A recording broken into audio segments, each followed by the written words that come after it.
Alright guys, on this tutorial I'm gonna show you how to do a load test on a hybrid battery pack, module by module. And before you continue watching this video, please be aware that the results of this is not what's supposed to be or what people out there says that it's supposed to be, and I'll show you why. But first, this is how you do your setup. See, all you need is a light bulb. A lot of people out there are using the H4, all right, and two cables. See how I hook them up here? Okay, you can buy these cables from Harbor Freight Tools if you want, or just use any cables for DC. And in my case, I attach a switch to it, so it's safer that way. You can tune it off and on whenever I want to. You're also gonna need your multimeter. So, and the way this is done is you get your hookup ready, get a timer. You can use your cell phone, the timer, stopwatch, whatever. And so all you gotta do is see how much voltage you got before you start the procedure.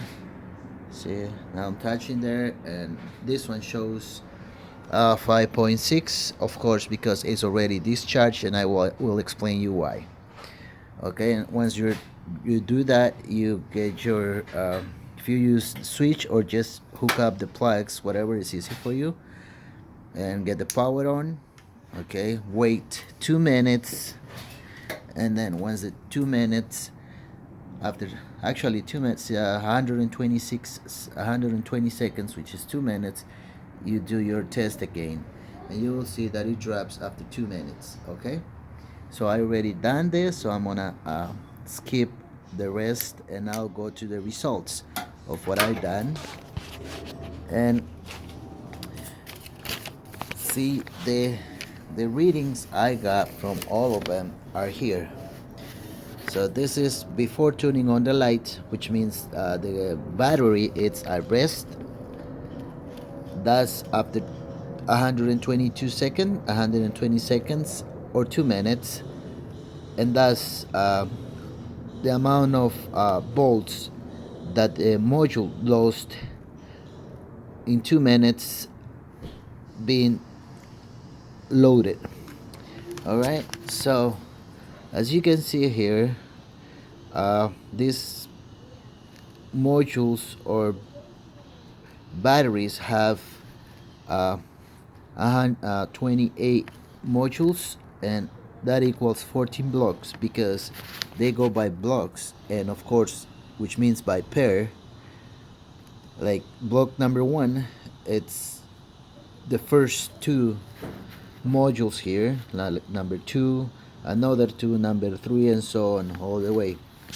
All right, now here is the tricky part, and the one that I don't think anyone out there has been able to figure it out.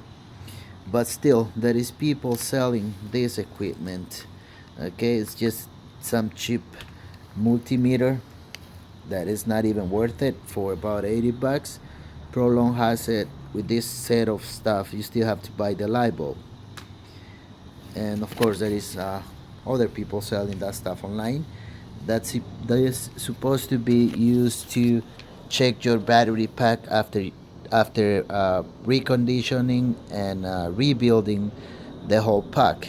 That includes discharge, charge, and whatever. A lot of steps there, but at the end you can end up with something like this. How do I know that? Because I also apply that on another pack that, of course, it's sitting under this one, and results are pretty much different. So I mean, they are pretty much the same. I mean, different because it's not the same one that has the same problem, but it's the same thing at the end. There is a problem somewhere along the line. Okay, so this is what I want to explain to you. Based on the computer OBD2, and the card itself says number one, it's bad. block number 1, which is between these two. Either of these two it's bad, maybe both of them, who knows. But the voltage on them, as you can see here, it's pretty high and very steady. Okay, now so as I was saying, this block is bad and this block is bad. Now the problem is, I thought maybe I was going to be lucky this time and get them right, so I don't have to replace these two and those two, which is 4, and maybe then another one along the line is gonna have the same problem. So I made this, and I also made a video, so I want to share it with you so you guys don't spend your money and maybe don't waste your time. If I were you, I would just take the pack to a professional shop and have them replace it, but it's up to you. Okay, so here are the results.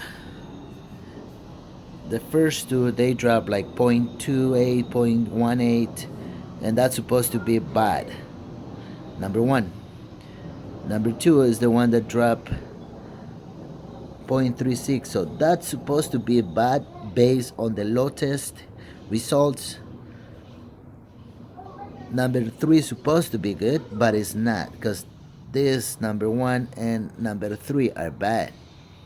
Number 4 supposed to be the worst. See how much it dropped under load? 2.5 volts. Now, so you know, and how I know that, because I done it.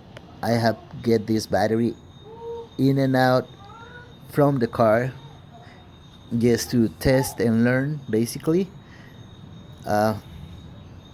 And this one right here, once I get it back into the car, is gonna charge from 4.7 back to 7.7, 7.5, and it's gonna stay there.